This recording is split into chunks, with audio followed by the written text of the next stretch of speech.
नमस्कार, आप देख रहे हैं पुलिस वाला वेब न्यूज और मैं हूं आपके साथ कंचन। मंडला जिले के जगमंडल अंजनिया के अंतर्गत आने वाला ककैया बीट, जहां हजारों की संख्या में अजगर पाए जाते हैं। 1.5 हेक्टेयर का ये क्षेत्र अजगरों की बस्ती कहा जाता है। ये बस्ती दमदम नाम से भी जानी जाती है क्योंकि यहाँ की जमीन व चट्टानें खोखली हैं, जहाँ चलने से कदमों की धनक से आवाज आती है। यही कारण है इसे दमदम कहते हैं। दूसरी तरफ देखें तो यहाँ हजारों की संख्या में अजगर पाए जाते हैं, जिसे अजगर दादर के नाम से भी जाना जाता है। यहाँ पाए जाने वाला अजगर रॉक पायथन प्रजाति का है। अजगर दादर में अजगरों को देखने का सीजन नवंबर से फरवरी यानी ठंड का सीजन होता है। धूप सेकते अजगरों को सुबह 8 बजे के लगभग से दोपहर 12 बजे तक देखा जा सकता है। अजगरों को देखने यहाँ दूर दूर से पर्यटक आते हैं। यहाँ की खोखली चट्टानों व खोखली जमीन में सैकड़ों बिल हैं, जहाँ से अजगर बाहर निकलते हैं। यहाँ की खोखली जमीन व चट्टानों में जंगली खरगोश, चमगादड़ व अन्य छोटे जीव भी पनपते हैं, जो यहाँ रहने वाले अजगरों की खुराक होते हैं। अजगर दादर से लगी रहवासी बस्ती है, परंतु किसी भी प्रकार की कोई अप्रिय घटना यहाँ नहीं घटी है। यहाँ के अजगर अपने ही क्षेत्र में विचरण करते देखे जाते हैं। कान्हा नेशनल पार्क से लगा होने के कारण इस क्षेत्र का संरक्षित होना आवश्यक है, जिसे स्नेक पार्क बनाया जा सकता है। अंजनिया परिक्षेत्र जगमंडल पूर्व की रेंजर श्रीमती लतिका तिवारी उपाध्याय ने बताया कि अजगर दादर 1.5 हेक्टेयर का क्षेत्र है, जहां बहुत अधिक रॉक पायथन प्रजाति के अजगर पाए जाते हैं, जो शेड्यूल वन्य का प्राणी है। ये अजगर 4 फीट से लेकर 15 फीट लंबे हैं। अजगर दादर इको पर्यटन क्षेत्र भी प्रस्तावित है। इस क्षेत्र में पर्यटन की अपार संभावनाएं हैं, जिसके संरक्षण व विकास के लिए प्रयास जारी हैं।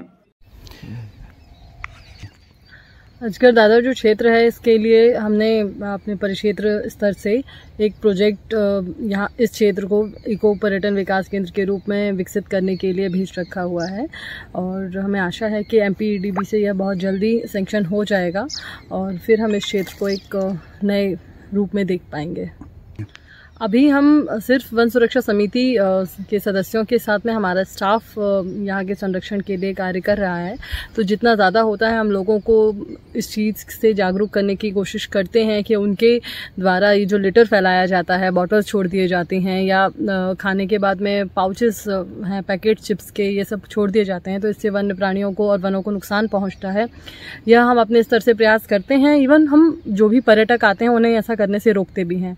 इसके अलावा यदि कोई करता है और पाया जाता है तो फिर उनके ऊपर वैधानिक कार्यवाही प्रॉपर की जाती है। उन्हें पहले समझाया जाता है, वार्निंग दी जाती है। अगर नहीं मानते हैं लोग और रिपीटेटिवली करते हैं तो फिर उन पर वैधानिक कार्यवाही की जाएगी। परंतु ऐसा देखा गया है कि यहाँ लोगों के समझाने से लोग समझते हैं, क्योंकि उन्हें अजगर दादर से एक मोह है, क्योंकि देखते हैं एक लगाव है इस क्षेत्र के लोगों को। इस क्षेत्र की खासियत यही है कि यह जो क्षेत्र है पूरा अंदर से हॉलो है। जो चट्टानें हैं यह अंदर से खोखली हैं, जिसमें प्राकृतिक आवास अजगरों का पाया जाता है। यदि हम पत्थर ही हटा देंगे तो उनका हम प्राकृतिक आवास छेड़ देंगे। अगर हम किसी भी वन्य प्राणी का, वन्य जीव का प्राकृतिक आवास को हम नुकसान पहुंचाते हैं तो यह उनके लिए तो अच्छा नहीं होता है, प्लस यह वानिकी के रूप में एक अपराध भी है। अतः इस प्रकार का तो कोई कार्य नहीं किया जाएगा यहाँ पर जिससे किसी भी प्रकार के वन्य जीव को किसी भी प्रकार की हानि पहुँचे। लंटाना ज़रूर हम यहाँ पर सफाई करते हैं ताकि किसी भी प्रकार की अनहोनी ना हो। झाड़ियाँ और लंटाना की सफाई की जाती है। इसके अलावा जो बात चल रही है इसको इको पर्यटन विकास केंद्र के रूप में विकसित करने की, तो वो एक अलग प्रोजेक्ट भेजा गया है यहाँ से कि एक यहाँ ट्यूबुलर स्ट्रक्चर बनाने के लिए हमने प्रस्तावित किया हुआ है, जिसमें कि एक पारदर्शी ट्यूब नुमा संरचना रहेगी जिसमें से लोग होते हुए जाएंगे, जो कि साउंड प्रूफ रहेगी।